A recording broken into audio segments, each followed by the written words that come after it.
name's Angie Brooks and I run Pension Life, which is based in Lanjarón in Andalusia near Granada.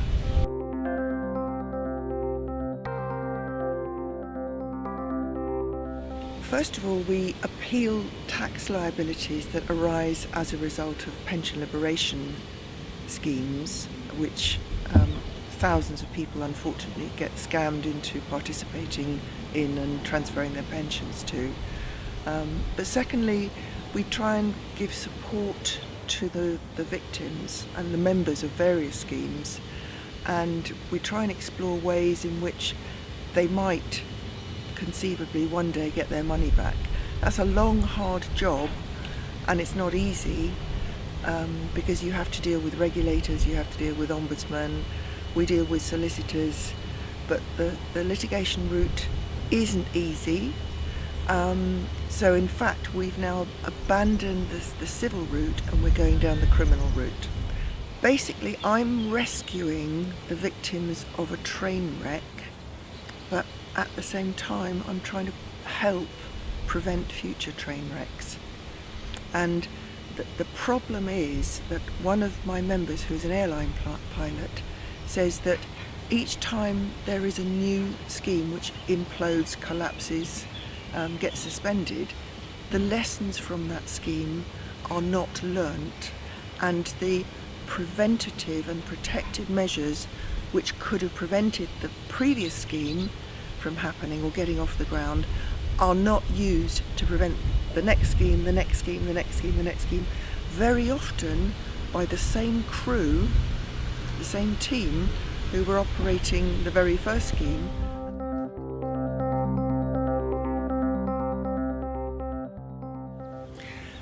The short answer is no, there's definitely not enough out there, and there can never be enough out there. In the United Kingdom, the pensions regulator published in 2013 the Scorpion campaign to warn the public, but it wasn't very widely publicised, and only people who'd actually heard of the pensions regulator would actually think to visit the pensions regulator's website. In Spain, you've got the investment regulator, which is the CNMV, and they publish a very, very comprehensive leaflet called Chiringuitos, which means barflies, which means scammers or scoundrels. But again, you have to have heard of the CNMV to visit their website to find the warning, and that's part of the problem. If you don't know who the governing bodies are, you don't know to go and consult them in order to be prevented from becoming a victim.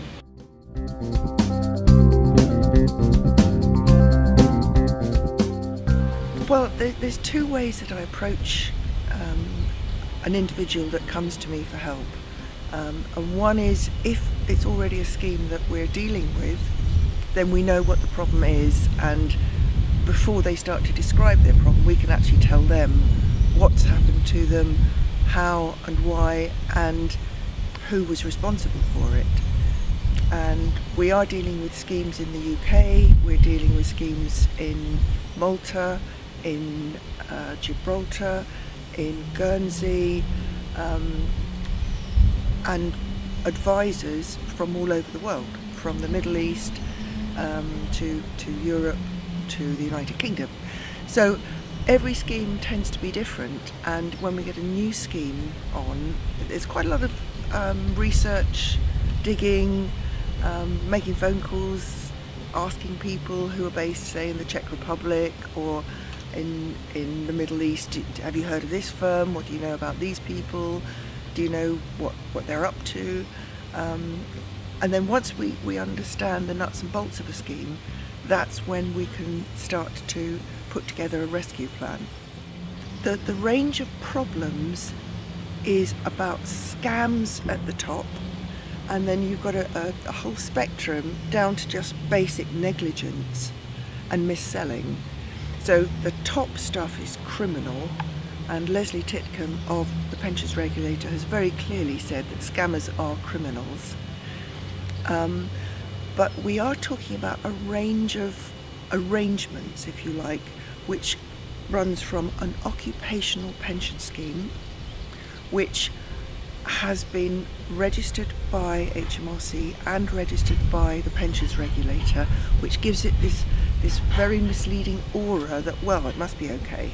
It's HMRC approved, and of course that's what the scammers use as their favourite catchphrase. It's HMRC approved, and of course that's nonsense.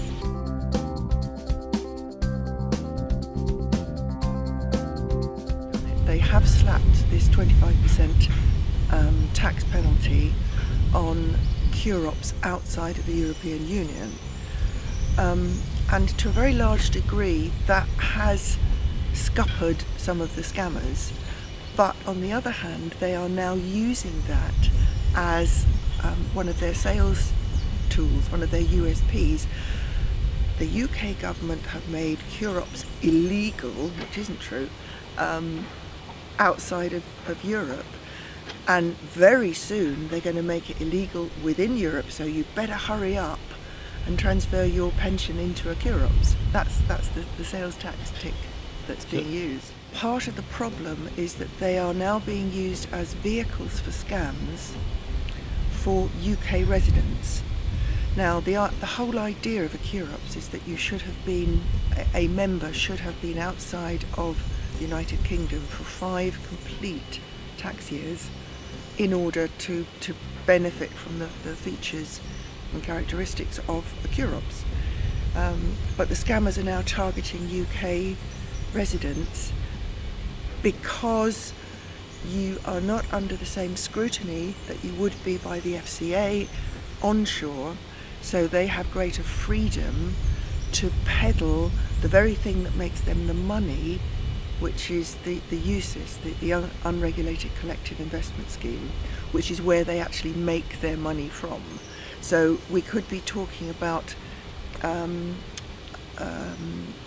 plantation, palm oil plantation in Ghana. We could be talking about Cape Verde holiday properties. We could be talking about all sorts of unregulated, illiquid and very, very high risk funds, which of course pay super commissions to scammers.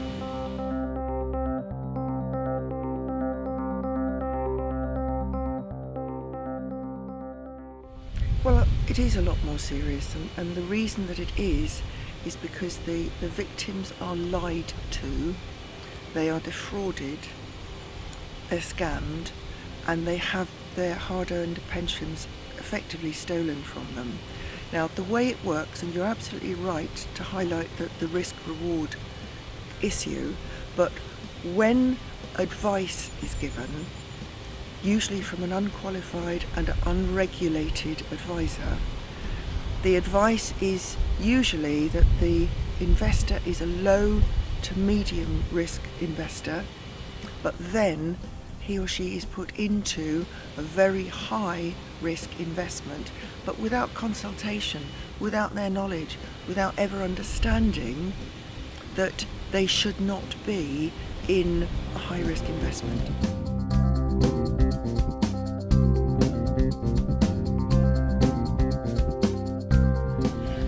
Oh, how I wish I had a magic wand.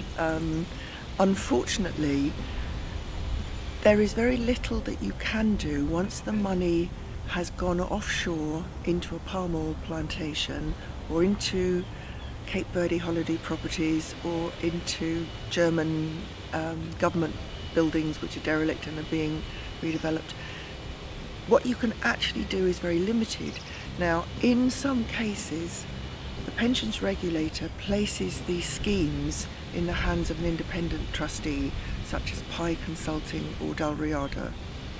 And Dalriada, for example, in the ARC case, they have taken 6 years to try and unscramble the offshore illiquid speculative property-based investments that 29 million was placed into for the ARC members, 487 ARC members.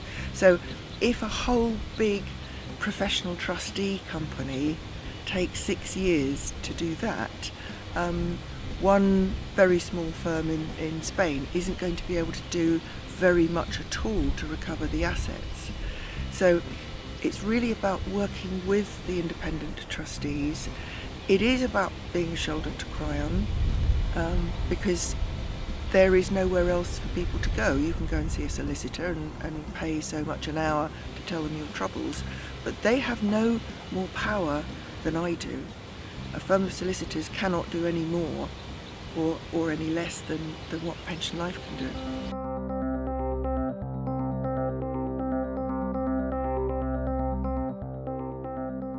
I think it'll always pop up, and the problem is that it is so lucrative and it's so easy to make the money. When you set up the whole scheme, the whole arrangement, the money just comes rolling in, and that's what's got to change.